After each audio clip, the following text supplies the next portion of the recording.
हार में क्या जीत में, किंचित नहीं भयभीत में, कर्तव्य पथ पर जो भी मिला, यह भी सही वह भी सही, वरदान नहीं मांगूंगा, हो कुछ भी हार नहीं मानूंगा। यह शब्द जो हमारे दिल की गहराइयों को छूते हैं, हमारे देश के पूर्व प्रधानमंत्री अटल बिहारी वाजपेयी जी के हैं। अटल बिहारी वाजपेयी की पहचान केवल भारत के प्रधानमंत्री के तौर पर ही नहीं, बल्कि भारतीय राजनीति में एक अजात शत्रु के रूप में है। एक ऐसा व्यक्ति जिसका कभी कोई दुश्मन नहीं रहा, कभी कोई शत्रु नहीं रहा। अटल बिहारी वाजपेयी एक हिंदी कवि, पत्रकार, कूटनीतिज्ञ, राजनेता व प्रखर वक्ता के रूप में विख्यात थे। वाजपेयी जी 10 बार लोकसभा सदस्य व 2 बार राज्यसभा सदस्य के रूप में चुने गए।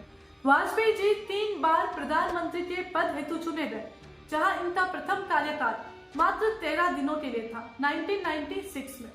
दूसरा कार्यकाल वर्ष 1998 से 1999 तक मात्र 13 महीने के लिए इनकी सरकार बनी। इसके बाद इनका तीसरा कार्यकाल जो फुल टर्म के लिए था 1999 से 2004 तक रहा। 1999 से 2004 तक अपना पूरा कार्यकाल करने वाले ये प्रथम गैर कांग्रेसी प्रधानमंत्री बने। यह एक ऐसे नेता थे जिनके कॉम्पिटिटर तो बहुत थे, बट एनिमी कोई भी नहीं। इनके कार्यकाल के दौरान इंडिया ने इतना डेवलपमेंट और इतना अचीवमेंट देखा कि इन्हें अब तक के one of the best prime minister कहा जाना चाहिए। एक और जहां इन्होंने भारतीय जनता की मूलभूत आवश्यकताएं, शिक्षा, बिजली, स्वास्थ्य, सड़कें और रोजगार जैसे मुद्दों को सुलझाया, वहीं दूसरी तरफ इन्होंने भारत को एक परमाणु शक्ति संपन्न देश बनाया, कारगिल जैसे युद्ध में जीत दिलवाई, सर्व शिक्षा अभियान के माध्यम से जन जन तक शिक्षा पहुंचाई, स्वर्णिम चतुर्भुज जैसी योजना को अंजाम दिया, यूनाइटेड नेशन में हिंदी भाषा के अंदर अपना भाषण देकर इन्होंने हिंदी भाषा को एक नई पहचान दिलाई। अब हम इनके व्यक्तित्व के कुछ ऐसी बातें करेंगे जिससे हम ये समझ जाएंगे कि ये अब तक के one of the best prime minister थे। फर्स्ट ईयर कि इन्होंने अपनी लीडरशिप में कभी भी पॉलिटिक्स को गंदा नहीं होने दिया। बात है 1998 की, जब बीजेपी के पास 269 सीट्स थी और कांग्रेस के पास 270 सीट्स थी। तब अटल बिहारी वाजपेयी जी पर आरोप लगे कि ये पार्टी तोड़कर अपनी सत्ता बनाएंगे। तब इन्होंने कहा, यदि पार्टी तोड़कर सत्ता मिले तो ऐसी सत्ता को मैं हाथ से छूना तो दूर, चिमटे से छूना भी पसंद नहीं करूंगा। तब कांग्रेस इन पर बहुत हंसी, पर इन्होंने भी कहा था कि एक दिन ऐसा आएगा जब पूरा भारत तुम पर हंसेगा, और ये बात आखिरकार सच हुई। 2014 और 2019 में कुल मिलाकर कांग्रेस का सफाया हो चुका था, क्योंकि बीजेपी ने 18 राज्यों में अपनी सरकार बनाई थी। इनका मानना था कि सत्ता का खेल तो चलता रहेगा, पार्टियां बनेगी, बिगड़ेगी, सरकारें आएगी, जाएगी, यह देश रहना चाहिए, इस देश का लोकतंत्र अमर रहना चाहिए। सत्ता का खेल तो चलेगा, सरकारें आएंगी, जाएंगी, पार्टियां बनेगी, बिगड़ेंगी, मगर ये देश रहना चाहिए, इस देश का लोकतंत्र अमर रहना चाहिए। जिस व्यक्ति के ऐसे विचार हो तो आप समझ सकते हैं कि उनकी लीडरशिप में देश ने कितनी तरक्की की होगी। सेकंड पॉइंट, इन्होंने कभी भी अपनों में और परायों में भेद नहीं किया। इनमें अपने और परायों के बीच में बिना किसी भेदभाव के सच कहने का साहस था। जब गुजरात दंगे हुए तब इन्होंने अपनी ही पार्टी के सीएम रहे नरेंद्र मोदी जी को एक संदेश देते हुए कहा कि आपको राजधर्म का पालन करना चाहिए। एक राजा के लिए प्रजा प्रजा में भेद नहीं हो सकता, न जन्म के आधार पर, न जाति के आधार पर और न ही संप्रदाय के आधार पर। ये कुशल वक्ता और हाजिर जवाबी थे। इनकी बात सुनकर आगे वाला पानी पानी हो जाता था। इसको हम एक किस्से के माध्यम से समझेंगे। जब इन्होंने भारत और पाकिस्तान के बीच में रिश्ते सुधारने के लिए एक बस सेवा आरंभ की जो अमृतसर से लाहौर जाती थी। ये स्वयं उस बस में बैठे और अमृतसर से लाहौर गए। तब इन्होंने वहां के गवर्नर हाउस में जाकर अपना भाषण दिया।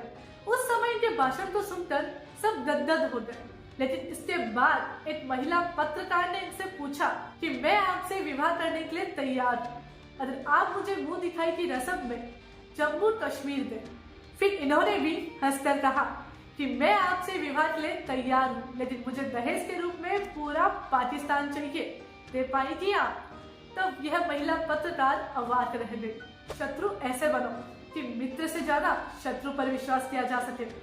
बात है 1994 की, जब जेनेवा मानवाधिकार सम्मेलन में पाकिस्तान ने भारत की संप्रभुता पर चोट की और बेनजीर भुट्टो ने यूनाइटेड नेशन के अंदर भारत की शिकायत की। उस समय भारत में सरकार थी नरसिम्हा राव की। नरसिम्हा राव भारत के प्रधानमंत्री थे। तब उन्होंने देखा कि उनकी पार्टी में ऐसा कोई भी सदस्य नहीं है जो यूनाइटेड नेशन में जाके अपनी बात रख सके। तब उस समय विपक्ष के नेता थे अटल बिहारी वाजपेयी। तो इन्होंने विपक्ष के नेता से जाके बात करी और अटल बिहारी वाजपेयी से कहा कि आप यूनाइटेड नेशन में जाइए और हमारे देश का पक्ष रख के आइए। तब अटल बिहारी वाजपेयी जी वहां गए और हमारा पक्ष रखा, जिससे सुनकर सब अवाक रह गए और पाकिस्तान की बोलती बंद हो गई। तब बेनजीर भुट्टो ने कहा कि भारत का लोकतंत्र कितना विचित्र है कि प्रतिपक्ष का नेता सरकार का पक्ष रखने के लिए यूनाइटेड नेशन में आया, जबकि हमारे यहाँ तो प्रतिपक्ष का नेता कुछ ऐसे मुद्दे क्रिएट करता है जिससे अंतर्राष्ट्रीय बेइज्जती अपने आप हो जाती है।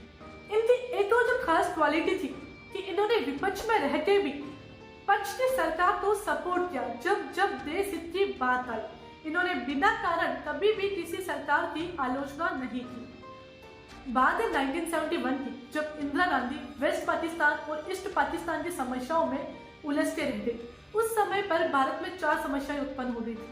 पहला, PNS गाजी द्वारा चेन्नई पोर्ट पर हमला, दूसरा जैसलमेर में और तीसरा कश्मीर में, और चौथी समस्या थी ढाका शहर की। इस बीच विपक्ष के जो नेता थे वो चाहते थे कि कहीं ना कहीं इंदिरा गांधी की सरकार गिर जाए, इसलिए उन्होंने कहा कि आपने गरीबी हटाओ के नारे दिए, लेकिन अब आप ईस्ट पाकिस्तान में उलझकर रह गए और हमारे देश के विकास में योगदान नहीं दे पा रही है। तब अटल बिहारी वाजपेयी जी ने विपक्ष को इकट्ठा किया और इंदिरा गांधी जी से कहा कि आप अपनी समस्याएं सुलझाइए और हम आपके साथ हैं। बात देश की है तो पूरा विपक्ष आपके साथ खड़ा है। इनकी सबसे अच्छी बात थी इनकी वाक्पटुता। इनका भाषण सुनने के लिए लोग कई दूर दूर से आते थे। ये कुशल वक्ता भी थे। इसको हम एक किस्से के माध्यम से समझ सकते हैं कि जब इमरजेंसी का टाइम था 1977 में, तब इन्होंने रामलीला मैदान के अंदर, उस समय बीजेपी पार्टी होती नहीं थी, उस समय होती थी जनसंघ पार्टी। तो इन्होंने डिसाइड किया था कि हम जाएंगे रामलीला मैदान में और जो इमरजेंसी हुई है उसकी नीतियों के खिलाफ हम अपनी बात रखेंगे। तब संजय गांधी ने सोचा कि हम दूरदर्शन पे उस समय की सबसे हिट मूवी थी वो भी, यदि उसको चला दिया जाए तो कोई भी जनता या कोई भी सदस्य उनके भाषण को सुनने के लिए उनकी रैली में नहीं जाएगा। उसके बाद हुआ ये कि संजय गांधी ने दूरदर्शन पे वो भी मूवी चला दी, लेकिन उसके बावजूद भी ये सारी जनता रामलीला मैदान में गई और अटल बिहारी वाजपेयी के भाषण को सुना। जब भरी सर्दी थी, मूसलाधार बारिश होने लगी थी, लेकिन वहाँ जनता बारिश में भीगते भीगते अटल बिहारी वाजपेयी के भाषण का इंतजार कर रही थी और उनका भाषण सुनने के बाद ही वहां से कोई गया।